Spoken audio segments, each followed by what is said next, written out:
हाय, मेरा नाम रानी है और मेरे पास ये वेलवेट का रेड कलर का फैब्रिक है क्योंकि मेरी छोटी बहन के स्कूल में फेयरवेल है ना। तो उसने मुझे कहा कि मैं इसका ब्लाउज स्टिच कर दूँ। फिर क्या धीरे धीरे नाप लगाना शुरू कर ही रही थी।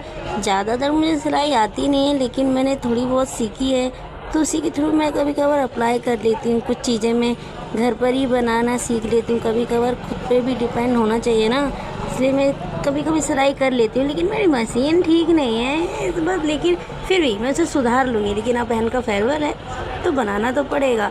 और मैं निशान लगा रही थी लेकिन समझ नहीं आया इसका ब्लाउज में किस तरह का डिज़ाइन करके दूँ। पता नहीं, वो मोबाइल में से कुछ भी देखती रहती है और मुझे बताती रहती है कि वी नेक बनाओ, ये बनाओ, फलाना ढिमकाना। लेकिन मुझे तो सिंपल सिंपल गोल सा ब्लाउज आता है बनाने। फिर धीरे धीरे करके निशान लगाने के बाद मैंने कटिंग करना स्टार्ट कर दी।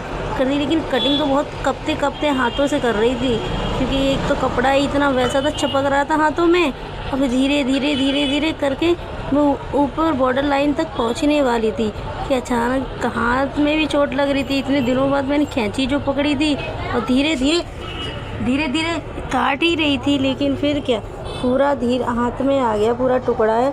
फिर समझ आ गया था कि अब मुझे कैसे बनाना है। फिर मैंने सोचा इसका जो वी नेक डिज़ाइन भी देनी है ना, तो वो भी साथ में काट ही लूँगी।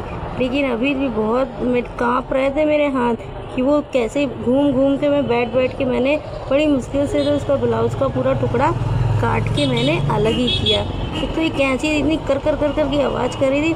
फाइनली ये टुकड़ा दूर हो गया, बिल्कुल अलग हो गया। अब खोल के देखा तो एकदम अच्छे से तो खुल गया था, लेकिन चिपकता बहुत है ना ये वेलवेट का फैब्रिक, इसलिए अब समझ आ गया मुझे। अब दोबारा दूसरा भी मैंने पार्ट काट लिया। फिर मिलेंगे अगले ब्लॉग में।